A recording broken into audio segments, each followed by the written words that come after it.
Magandang umaga po sa ating lahat. Praise the Lord at nakaraan na ang isang buwan ng 2024. 11 months na lang. Pasko na naman. Grabe, countdown kagad. So, praise the Lord. No? Yung project natin, umuusad po. No? Kung makikita nyo po, meron na po diyang 12 na color green. No? Palakpakan natin si Lord. 12 na. Nag-green na po yung sa akin, no? Kasi katapusan na. Oh. Yun na po. Green na po yan. No? So, praise the Lord. Personally, kami as couple, nagpapasalamat kami sa Panginoon, nakasurvive kami ng isang buwan. Grabe. No? Kahit literal na wala talaga kaming allowance, pero parang normal lang. Wala namang nagbago. No? Dahil nandyan palagi yung provision ni Lord sa buhay namin. No? Salamat kami sa mga members ng simbahang ito na ginamit ni Lord para matugunan lahat ng pangailangan. No? Grabe si Lord. Alam nyo, kahit hindi members nga, ginagamit ni Lord para i-provide yung pangailangan natin. No? So, ngayon ay February na, another month na naman ng faith and love. No? Happy Love Month po sa ating lahat. February na. Speaking of love, meron akong tanong para sa mga single. Single. The question is, in the search for love, what will you use? Your mind or your heart? Ano pong gagamitin? Anong mananaig? Doon po sa mga naghahanap ng magiging lifetime partner nila. Ano ang dapat manaig? Ang isip o ang puso? Sabi ng iba, dapat isip yung gamitin. Kasi mas pipiliin ng isip yung tama. Talaga lang? Sabi naman ng iba, dapat puso. Kasi kahit kailan hindi mo pwedeng lokohin yung puso mo. Yeah. Yeah. Ganun ba? Yung iba naman siguro dyan, play safe. Both. Puso at isip. Pero kung ako ang tatanungin, ang sagot ko po ay heart. Heart. I personally believe that our hearts are who we are at the very core. Ang mga puso natin ay yan yung mismo tayo. Tayo mismo yung puso natin. Heart is not only the center of the body, the heart is also the center of our being. Heart is the center of our spiritual life. Heart is the core of life. Heart is the whole inner part of a man. Yan po yung heart natin. Physical heart is considered as the chief organ of physical life. Pinaka-importanting bahagi po ng katawan natin. We can live without the mind, but without the heart, we will die immediately. Physical heart. And according sa studies, 75 trillion cells sa katawan ng tao ang nagdedepende sa blood na galing sa puso. Meron lang isang place sa katawan ng tao na hindi tumatanggap ng dugo galing sa heart at yun yung cornea natin na nasa mata. Yan lang. Everything, lahat nakadepende sa dugo na galing sa puso. Biblically, mga kapatid, the heart is never described in the Bible as an organ only or source of feelings. The writers use the heart figuratively to describe a person's spiritual core. And according to many scholars, ang word na heart, hindi yung physical yung heart ay metaphor sa soul natin. Metaphor. At may mga nagsabi pa, yung heart sa Bible is synonymous sa soul. So meaning, soul is equal to heart. Agree po ako dito. Agree ako. Pwede nating sabihin siguro, Pastor, iba yung soul. Iba rin yung heart. But kung titignan po natin ang Bible, the heart functions exactly the same the soul function. Parehas po sila. Heart is the control center of the man. Heart is where we have our feelings, desires, and thoughts. No? So tulad ng soul, yung heart natin ay source din ng mind, will, emotion. Tatlo yan. Ang heart. Diyan po nanggagaling ang mind, will, emotion. So, sa loob ng 3 Sundays, meron tayong bagong series kasi makaka-straight ako ng 3 straight to. First, second, third. So, gagawa tayo ng bagong series. Ang pag-uusapan natin is about heart. So, spiritual heart po hindi po physical. So, ito po yung message natin sa loob ng tatlong linggo. Guard the heart, lead your heart, dedicate your heart. So, nandito po tayo sa unang Sunday. Ang title po ng message natin is Guard Your Heart. Bantayan po natin yung puso natin, mga kapatid. Tulad ng sinabi ko, yung heart natin, source po yan ng lahat ng thoughts. So, ibig sabihin, kung dyan nang gagaling yung mga thoughts, dapat bantayan. No? Kung meron kayong Bible, pwede nyo pong buksan sa Luke 15:11-24. So, story po ito ng prodigal son. No? So, titignan po natin yung buhay ng prodigal son at ito po yung magbibigay ng 3 truths kung bakit natin kailangan i-guard yung mga heart natin. No? Kung sa basketball pa, kung mahilig kayo sa basketball, meron tinatawag na depensang jawo. No? Pag si jawo yung nagbabantay, mahirap talaga yung makapasok. So, babantayan natin yung puso natin. Yan po yung text, Proverbs 4:23. Sinabi dyan sa Proverbs 4:23, above all else, guard your heart, for everything you do flows from it.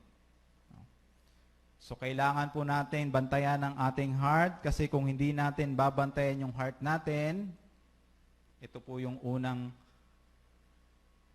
truth na makukuha natin sa story ng prodigal son. Unguarded heart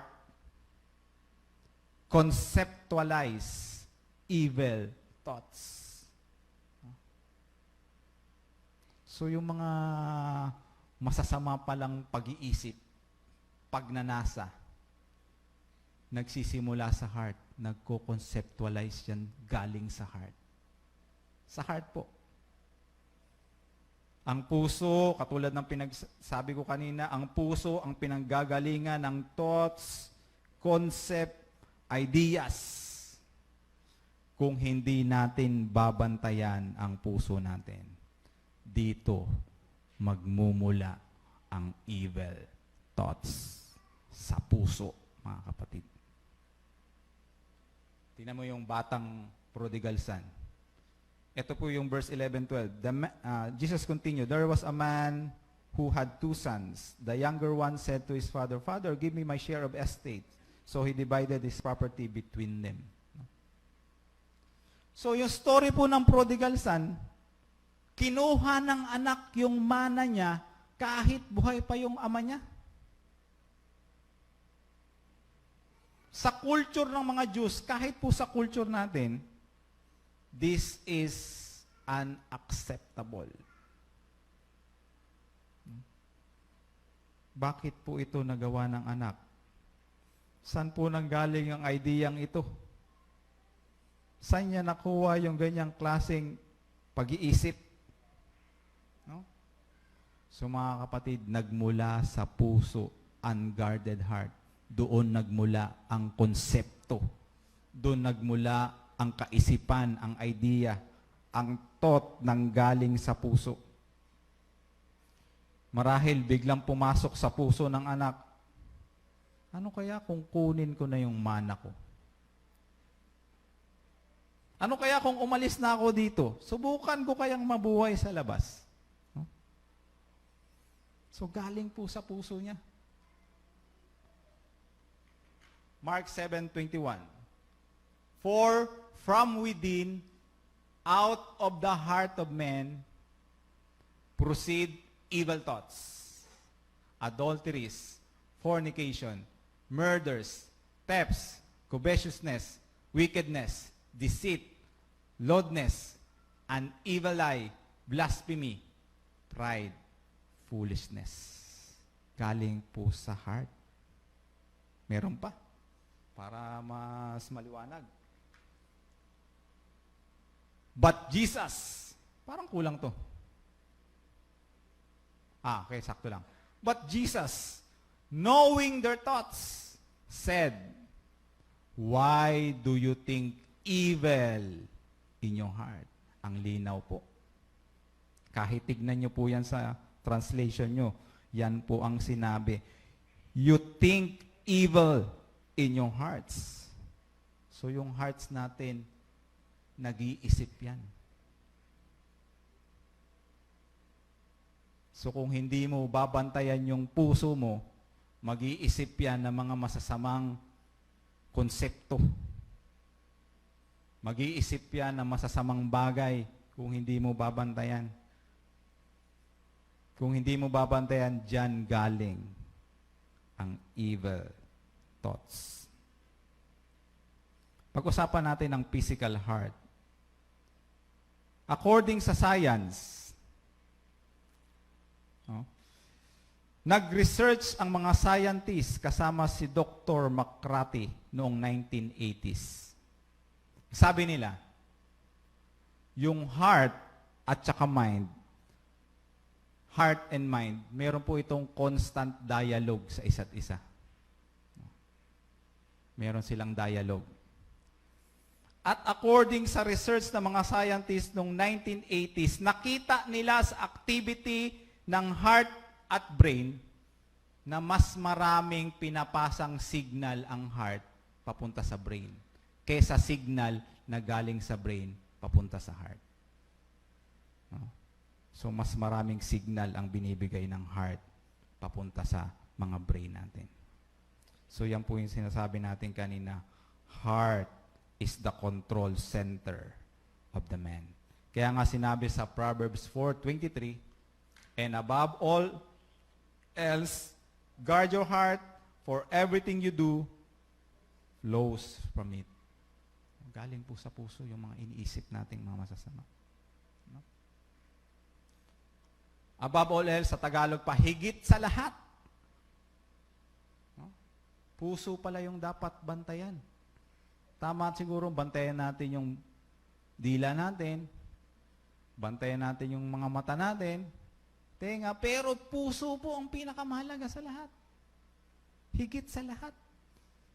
Kung anong lumalabas sa bibig mo, yun yung galing sa puso. Nasa loob, inner man.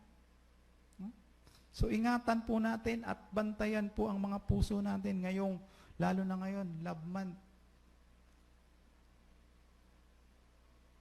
No, grabe nga tayo mag-ingat sa mga cellphone natin. No? Mga Mga cellphone natin, naka-casing pa. May tempered pa. Yung mga mata ng cellphone sa likod, meron din sariling, casing eh. Yung ibang cellphone, naka-insurance pa. Sobra tayong mag-alaga, magbantay sa mga personal nating gamit. Sa bank account natin, sa kotse natin, sa business natin, sa motor natin, grabe tayong mag-ingat. Ako, grabe ako mag-ingat ng motor. Yan. Wala na siguro tatalo sa akin. Okay lang marumihan, wag lang magasgasan. So, kung makita nyo yan, laging nakatabon yan. Hindi yan pwedeng dapuan ng lamok. Naalala ko, minsan, pupunta kami ni Pastora Lab sa isang simbahan na maputik ang daan. Talagang sobrang dulas. Maputik. So, ang ginawa ko, siyempre, dahan-dahan, sure ball. Dahan-dahan. No? Nung hindi ko na talaga mapigilan, na talagang matutumba na kami, inuna kong binagsak yung balikat at saka pa ako para lang hindi magasgasan yung motor. Ganun ako katindi. Una katawan. Para, siyempre, kintab-kintab ng motor ko, hindi yung pwede magasgasan. Yung pa ako naipit, pero okay lang. So, ganun po tayo mag-ingat mga kapatid. So, ang message po mga kapatid, ingatan at bantayan po natin ang ating mga puso higit sa lahat. Ang puso po natin tulad ng prodigal son ay pwedeng pagmulan ng greediness, selfishness, worldliness, at iba't ibang klaseng evilness. Kung hindi po babantayan. Tandaan po natin ang unang R. Resist. No? Papasok pa lang sa puso mo, mabubuo pa lang yung konsepto, i-resist mo na. Block. No? Sarado. Sigurado mga kapatid, may mga masasamang konsepto talaga na papasok sa puso. Hindi natin yan maiiwasan. Meron talaga. Makakapag-isip ka dun sa ano mo ng masama, normal yan. Dahil, pag-usapan natin sa sunod nating Sunday, dahil nasa flesh pa tayo. Merong tension between the heart and the flesh. So meron po talagang darating sa time natin na merong papasok na hindi magandang bagay sa puso natin. Pero ang dapat natin gawin is i-resist natin. Resist the evil thoughts. Huwag papasukin, huwag i-entertain, huwag hayaang malason ang mga puso. Kung ang mga puso natin ay merong tendency mag-yield sa mga evil thoughts, mas lalong may kapangyarihan, power ang puso natin na resist dahil ang puso natin ay bago na, bagong bigay ni God. So yung heart natin, may power yan to resist because our heart is already a brand new heart. Kasabay nung pagiging born again, regenerated heart. Bago po yan. Kung sa medicine pa, heart transplant. Meron po tayong kakayanan kung gugustuhin natin, i-resist.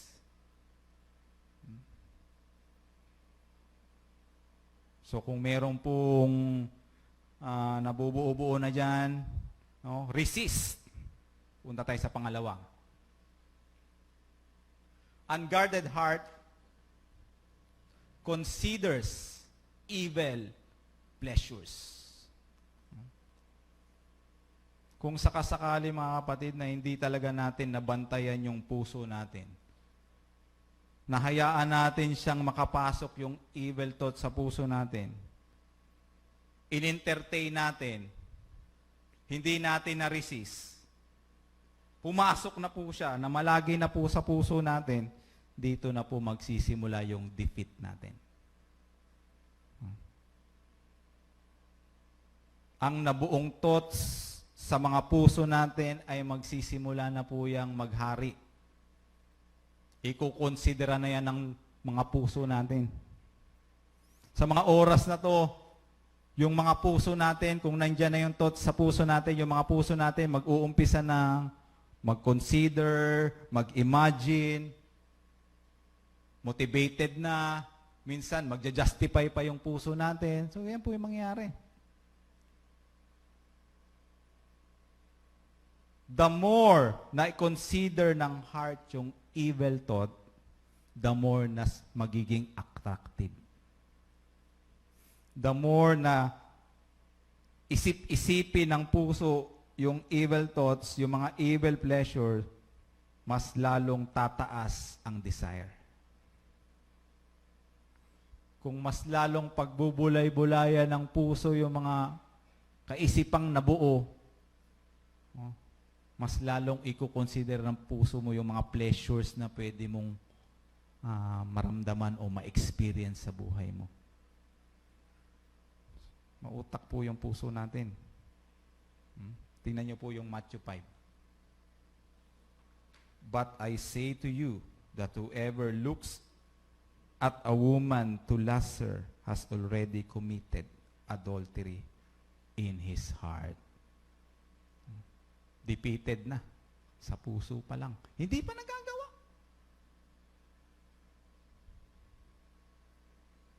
So, balikan natin yung prodigal son. For sure, itong prodigal son na to ay nung nabuo na sa isip niya na kukunin niya yung mana niya, binilang niya rin siguro sa puso niya, magkano kaya makukuha ko, kunin ko yung mana ko sa papa ko. Nagbibilang. So siguro yung puso niya, inimagine na rin kung anong klaseng life meron siya kung makuha niya na yung mana niya. May kotse, may gadget, marami na siguro siyang friends. Ito yung mga kinukonsider ng puso niya, mga pleasures sa mundo. Masaya siguro gawin ang mga bagay na hindi niya pa nasubukan. So yung puso niya, nag-iisip na, ano kayang buhay sa clubhouse, sa casino. Ito na yung puso niya. Kinukonsider na.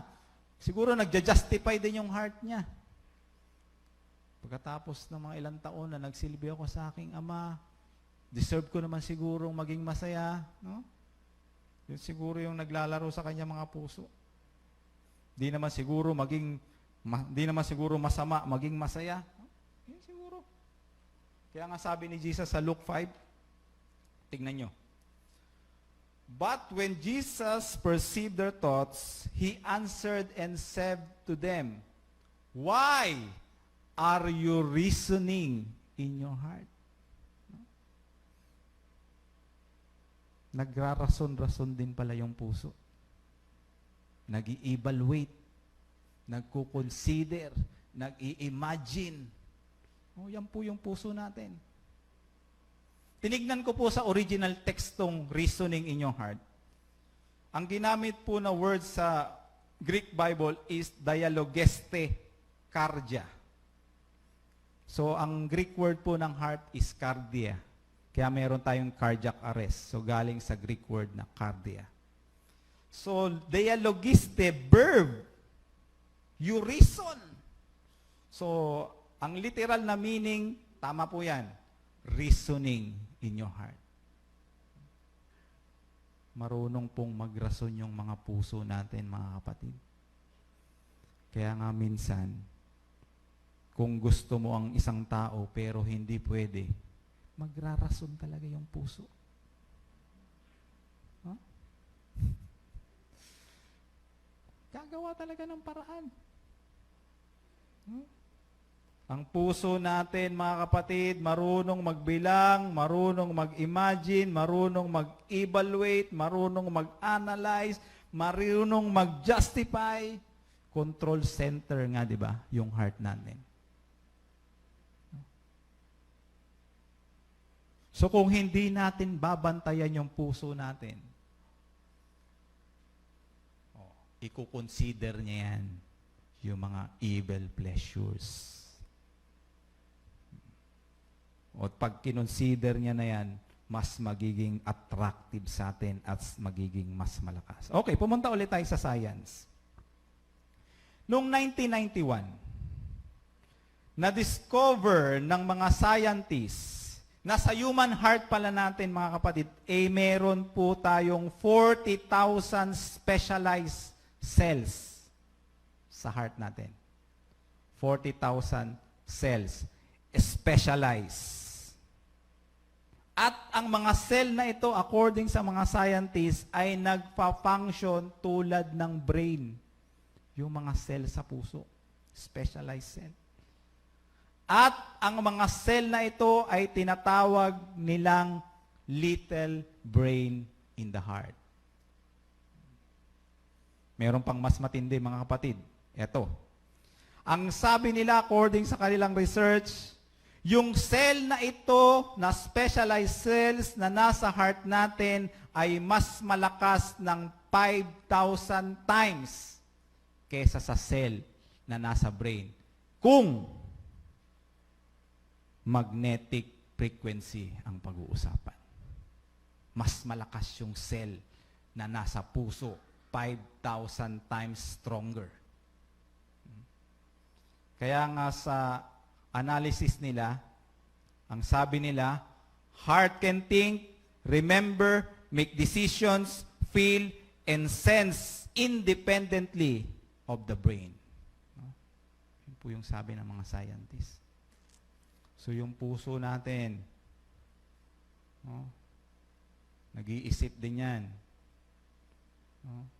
Source ng thoughts.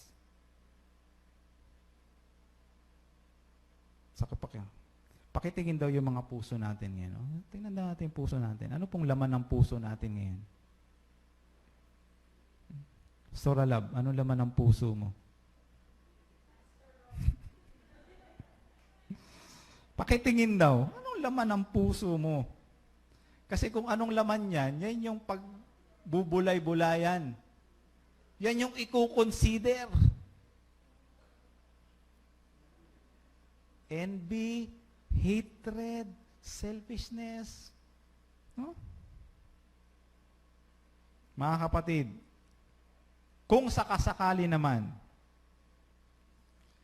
ang puso natin ay pinaghaharian ng hindi magagandang kaisipan, kung nagdudwell sa puso natin yung mga evil thoughts, kung napasukan na talaga yung puso natin, na-invade na-conquer na dahil hindi natin na-resist, nandun na, namamalagi na sa puso natin yung mga evil pleasures, meron pong pangalawang R na dapat nating tandaan. Ito po yung replace. I-replace po natin yan. Palitan. Change. No? Replace sinful thoughts with good thoughts. And according to one author, sabi niya, we do not overcome evil thoughts. We replace them. No? So, papalitan po natin. Papalitan natin yung mga evil pleasure, evil thoughts sa puso natin. Ito yung sinasabi ni Paul sa Philippians 4:8. Ang ganda. Finally, brothers and sisters, whatever is true, whatever is noble, whatever is right, whatever is pure, whatever is lovely, whatever is admirable, if anything is excellent or praiseworthy, think about such things. Walang nilagay na puso sa verse, pero isipin po natin ito sa mga puso natin. Ito po yung isaksak natin sa puso natin. Ito po ang ipalit natin sa mga masasamang isip.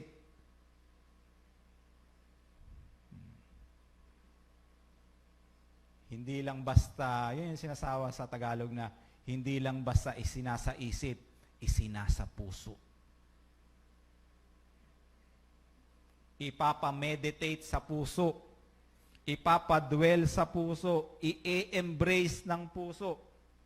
Allow noble things to reign in our hearts.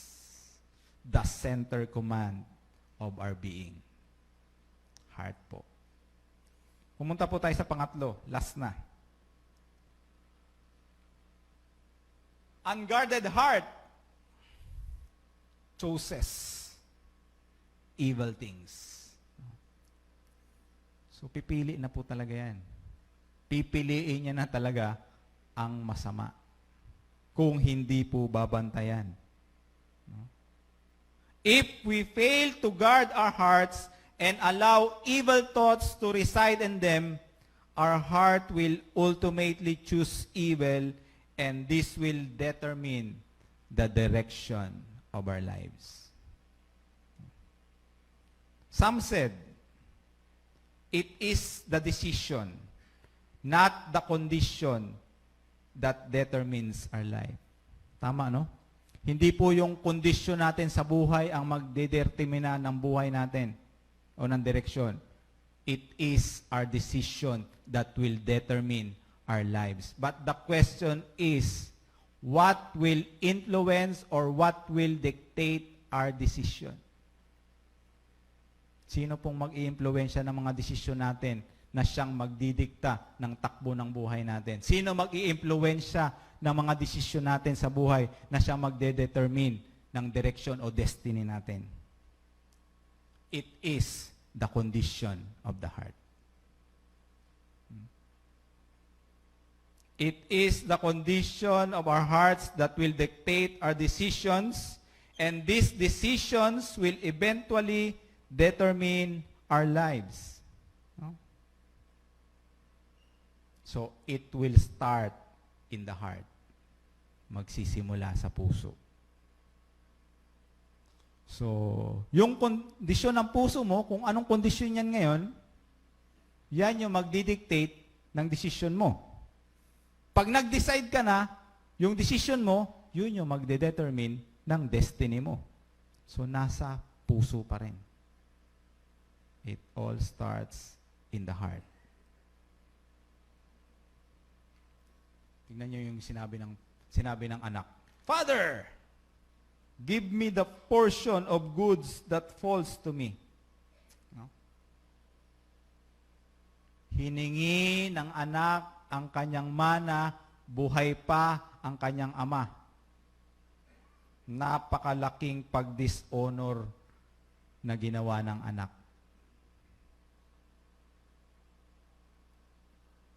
Nagawa ito ng anak ang pag-dishonor ng kanyang ama dahil sa kondisyon ng heart. Hindi po ito magagawa ng taong may malinis na puso. Grabe ito. Yung ginawa po ng anak ay isang pangbabastos.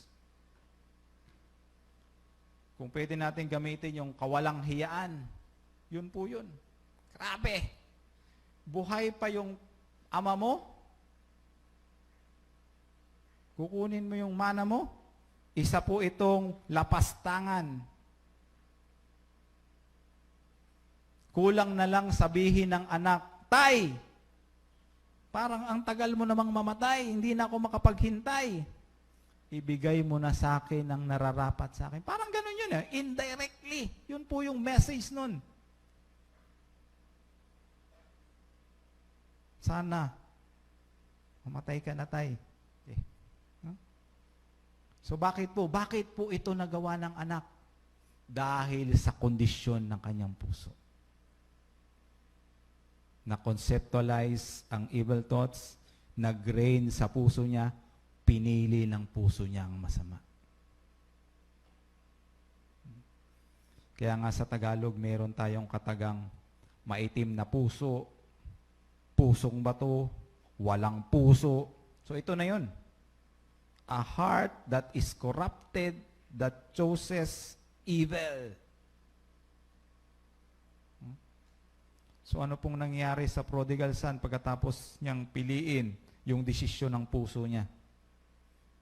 Naligaw, napariwara, napahamak. Dahil sa kondisyon ng kanyang puso. So, ang tanong mga kapatid, anong kondisyon ng puso natin ngayon? So, pwede natin sigurong tanungin, anong kulay ng puso mo ngayon? Brown? Anong status ng puso natin ngayon mga kapatid? Hard, kalos, may cancer ba? Healthy, malambot, maputi. Anong kondisyon ng puso natin, mga kapatid? Dahil sinabi ni Jesus Christ sa Matthew 12:34-35, lahi ng mga ulupong, paano kayo nakapagsasabi ng mabuting bagay gayong masasama? Kung ano ang umaapaw sa puso, ay siyang sinasabi ng bibig.